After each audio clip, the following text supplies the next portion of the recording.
আমাদের পরিবারের সবথেকে ছোট সদস্য, যাকে আমরা সবাই অনেক ভালোবাসি, অনেক আদর করি, এই তো আমাদের পরিটা। আমাদের পরিটার নাম কি আপনারা জানেন? আমাদের পরিটার নাম হচ্ছে জিকরা। অবশ্যই কিন্তু সবাই মাশাল্লাহ বলবেন। Welcome to my new blog guys.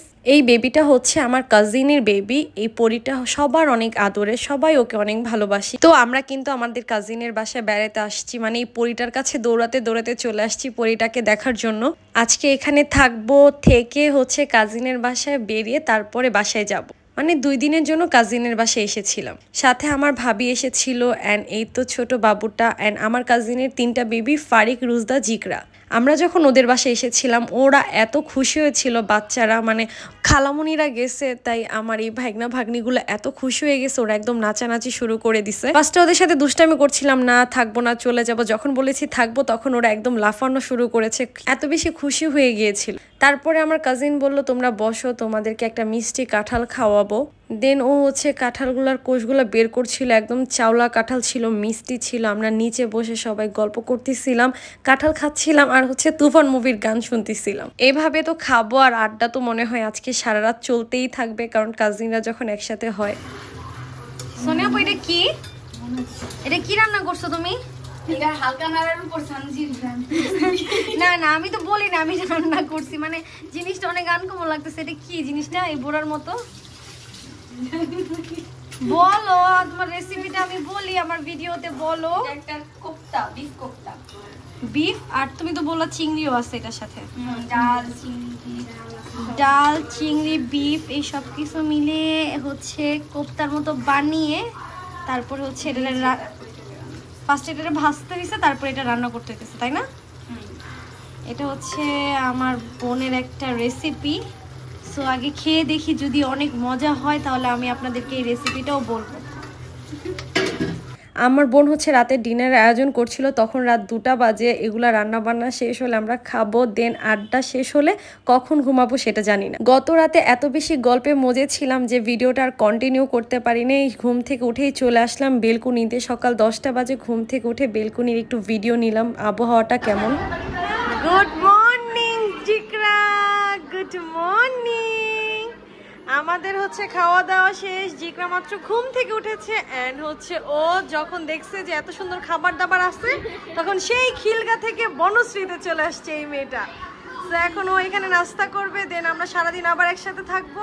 আর আমাদের জিকরা বাবু তো মাত্র ঘুম থেকে উঠছে। Good morning.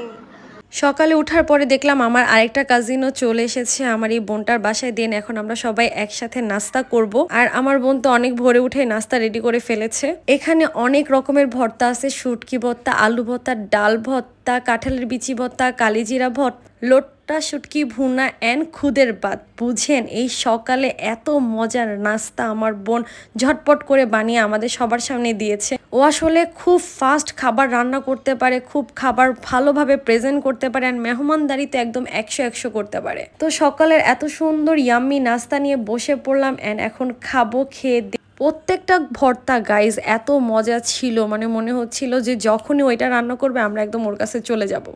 খুদের ভাত ভর্তা খাওয়ার পরে সকালে তো চা অবশ্যই লাগবে। তারপরে আমি চলে আসলাম চা বানানোর জন্য, যেহেতু আমার কাজিন একটু বিজি ছিল, দুপুরের খাবার আবার রেডি করতে হবে। আমি হচ্ছি খুব চা লাভার, আমার তো চা লাগবেই, তাই ভাবছি আমি হুটহাট করে চাটা বসিয়ে দিই। আমিও চা খাবো এবং সবাইকে চা খাওয়াবো, তাই চলে আসলাম কিচেনে চা রান্না করার জন্য। তারপরে চা রেডি হয়ে গিয়েছে, চা দিয়ে এখন বাখুরখানি খাবো আর টিভি দেখবো আর হচ্ছে কাজিনরা একসাথে আবার আড্ডা দিব।